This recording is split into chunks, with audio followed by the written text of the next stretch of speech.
It's my first time out to this stadium and I'm very impressed. Definitely, it's a wonderful stadium, wonderful facilities. It's very beautiful. It's a wonderful environment.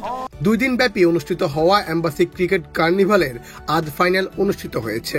ফাইনালে যুক্তরাষ্ট্র high কমিশনকে 61 রানের বড় ব্যবধানে হারিয়ে প্রথমবারের মতো চ্যাম্পিয়ন হয় পাকিস্তান হাই কমিশন।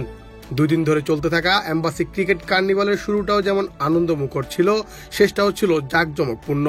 বসুন্ধরার স্পোর্টস সিটির সুযোগ সুবিধা নিয়ে খুশি বিভিন্ন দেশের হাই কমিশনের হয়ে খেলা খেলোয়াড় ও কর্মকর্তারা।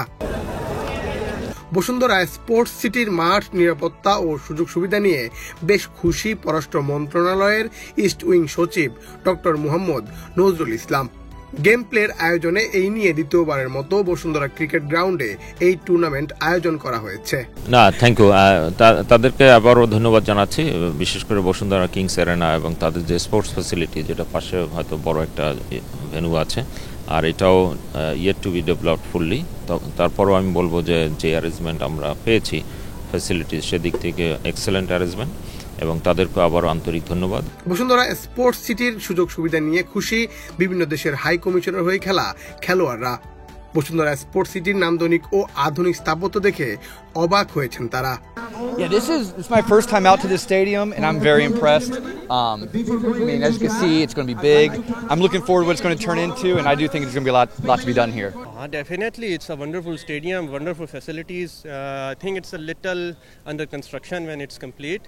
Definitely, and it would be a big plus for all the Bangladeshi people to come and see international matches here. International teams coming to your country brings a lot of enthusiasm among the nations. It's very beautiful. It's a wonderful environment. Such ground should be more ground should be established. This is very good ground. Very good ground. Bashundhara sports সিটির cricket গ্রাউন্ডে অনুষ্ঠিত হয় 2 দিন ব্যাপী চলা embassy cricket কার্নিভালের final match. এতে 10 ওভারের ফাইনালে পাকিস্তান আগে ব্যাট করে 203 রান তোলে। জবাবে যুক্তরাষ্ট্র থামে 142 রানে। এ নিয়ে টানা দ্বিতীয়বার রানার্স আপ হলো যুক্তরাষ্ট্র, প্রথমবার চ্যাম্পিয়ন হয়েছে পাকিস্তান। টুর্নামেন্ট শেষে পররাষ্ট্র মন্ত্রণালয়ের ইস্ট উইং সচিব doctor Mohammad Nazrul Islam runners up যুক্তরাষ্ট্র ও চ্যাম্পিয়ন পাকিস্তান দলকে পুরস্কার তুলে দেন। সমাপনী অনুষ্ঠানে উপস্থিত ছিলেন Swedish embassy consular Per Egren, deputy high commission Pakistan Mohammad Wasif, Bashundhara গ্রুপের AGM AR Mallick Rony, Rezaul Karim Lotus, editor Daily Sun সহ উপস্থিত ছিলেন বিভিন্ন হাই কমিশনের দায়িত্বরত ব্যক্তিবর্গ। মুন্না চন্দ্র দাস, বাংলাদেশ প্রতিদিন।